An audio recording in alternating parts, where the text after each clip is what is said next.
Okay, next we want to make our general color for the trees on the right hand side.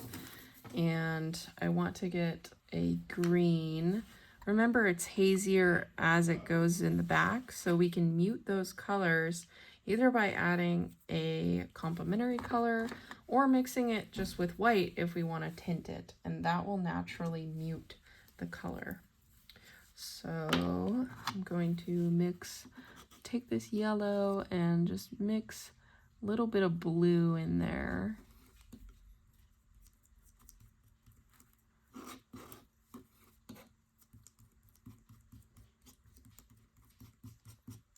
Now, I just want to remind you that this blue is leaning toward red.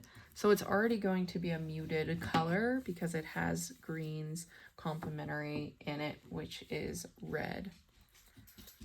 So we want to mute this just a little. Well, first we want to put a little bit of more blue in it.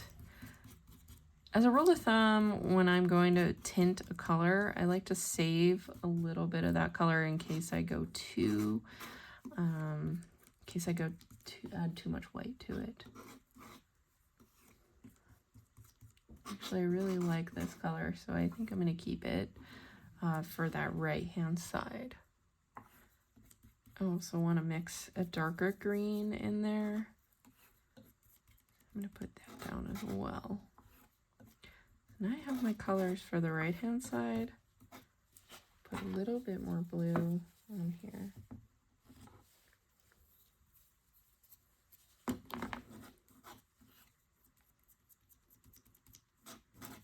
This is getting me a nice dark blue-green color. Okay. All right. So keeping it pretty simple when I lay this down, not doing too much blending here. Getting enough paint to where I can lay it down.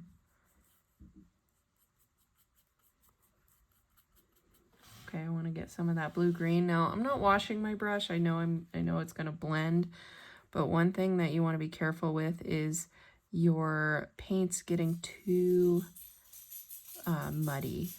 So you'll start to pick up other paint and it's going to start to blend into itself. When you start seeing too many colors in one area on the brush, that's when you want to regroup and clean your brush.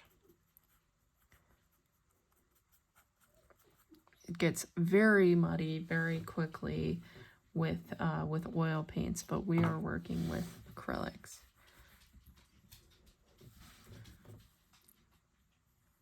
If you want to slow the drying process of your piece, remember you can use what's called acrylic retarder or slow dry, and that is going to slow the drying process.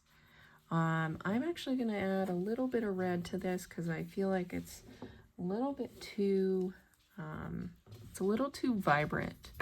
As your paints move forward, or as your image moves forward, it's going to be a more vibrant green and more saturated color.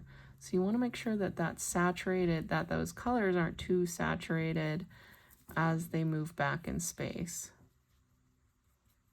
So I'm just desaturating a little bit here. Notice how I'm doing that kind of back and forth, up and down motion with this. I'm gonna go back in, just put a little bit of that paint in there. It's gonna blend a little bit, just blocking in, not putting too many details in. You don't want to get, just like with the drawings that we worked on, you don't want to get too caught up in details early on, or else your values will not, your values just won't work well. So now I'm making a gray. I'm using what I have on my paintbrush and just kind of mixing a gray. So you can mix that gray by using the ultramarine blue with some red and some green. Now I want to do these rocks. I want to paint these rocks here. Just getting basic colors in. I want to gray it a little bit more, so I'm going to add red into that. And this is where I'm mixing with my brush, so you notice it becomes more of a gray now.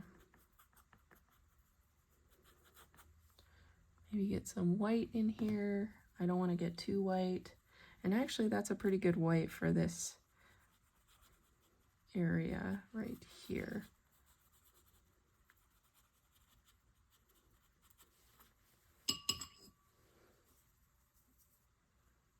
Get some of this dark, starting to get kind of an ambiguous color. So I may want to regroup here in just a second. Add a little bit of red, mix it up here, and it's back to a nice gray. Keeping everything pretty hazy as it goes in the backdrop. And I kind of feel like I need to change up my brush now, just to get some smaller brush strokes. One thing that can happen is that your landscape, your brush marks start to get too much of the same size. So, and that can also create a stagnant landscape. This is where we're at now. Now we want to start considering maybe more saturated areas. So I actually already have kind of a saturated green that I want to use. And a lot of times I'll just kind of hold the brush up to the surface and see area, or to the image, and see where the colors match up. So some of those colors match up there, match up there. I may have to just mix, well, I will have to mix some new colors.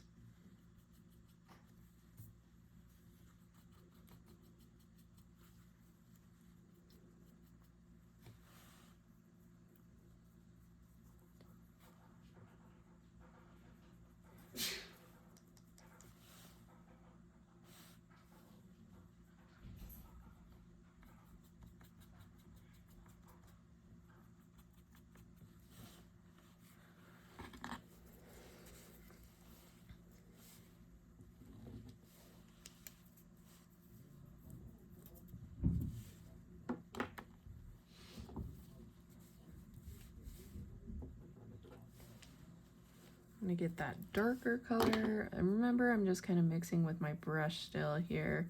That's okay if you're mixing some areas. Again, I'm back with that brush that I said I would move away from. So I really am going to pick up another brush soon. It's not that big of a deal though, because I'm just getting my image blocked in. So I really want to make sure that I stay loose with this piece.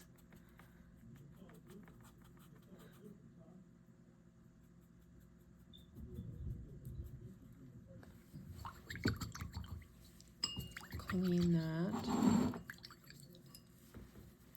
Okay, so let's get a different brush in here. Get a blue-green. I'm not really concerning myself too much with the flowers right now, because that color sits on the top a little more.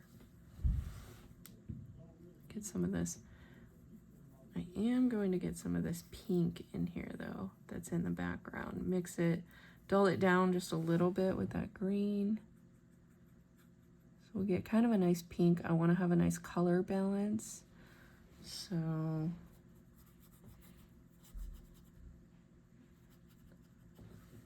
and I want to mix my water as well.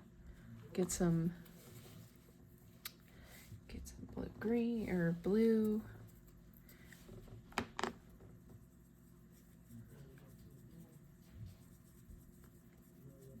It's kind of a nice color there.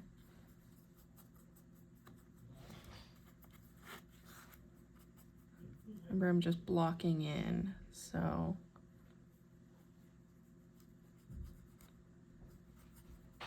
just Getting that basic color in.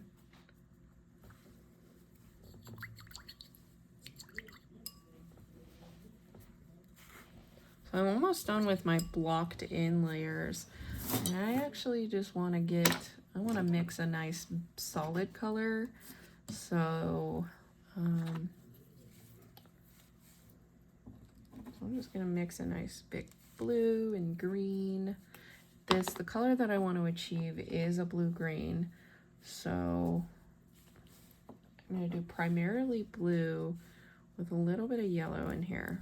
Remember, I'm just using ultramarine. I'm not using cerulean blue or cobalt blue, which would give me a more vibrant green, because cerulean blue or cobalt lean more toward green already. So that inherently gives a nice vibrant green.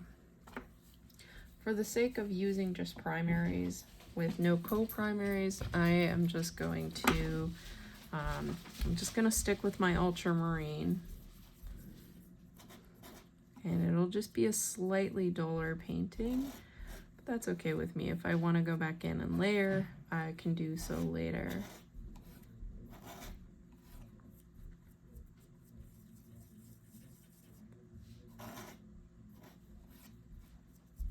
We're just about blocked in here, so you'll see this is more of a forest green. That's not going to change much unless I bring a different co-primary in. But I got a nice amount in, and actually I want to fill in some of these spaces. I'm going to pick up a little bit of red. Let's see. Oh, there's my red. And I might even go with a little bit of brown or burnt umber to fill in some of the spaces.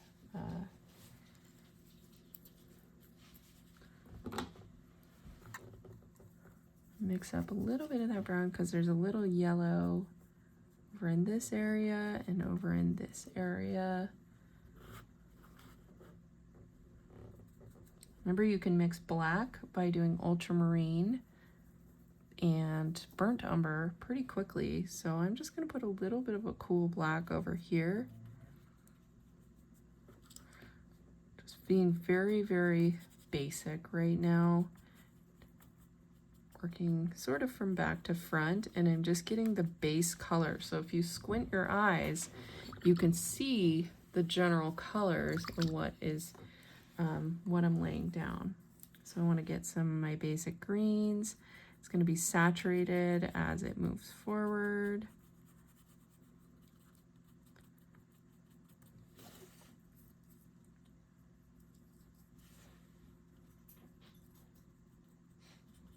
We're just about ready for the next layer. I'm just kind of getting my basic colors in, keeping it saturated as it moves forward. Just blocking it in, keeping the surface fairly flat but thick enough to cover the surface. Not getting too much canvas, or if you, in your case, I think the board coming through, I want to cover this with this first layer.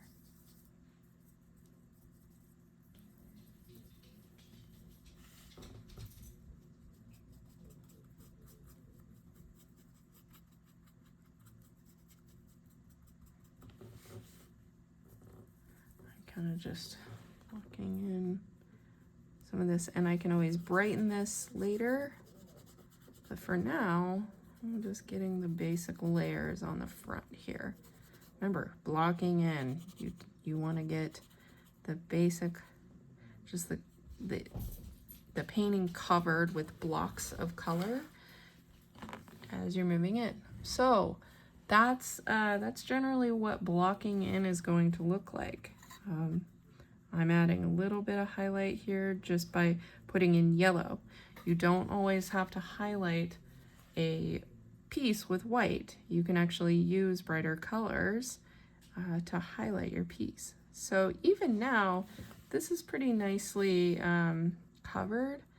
It kind of just has a nice feel to it. Of course, I want to go in with more details later once it dries, which is pretty quickly. But for now, I'm happy with the blocked in first layer.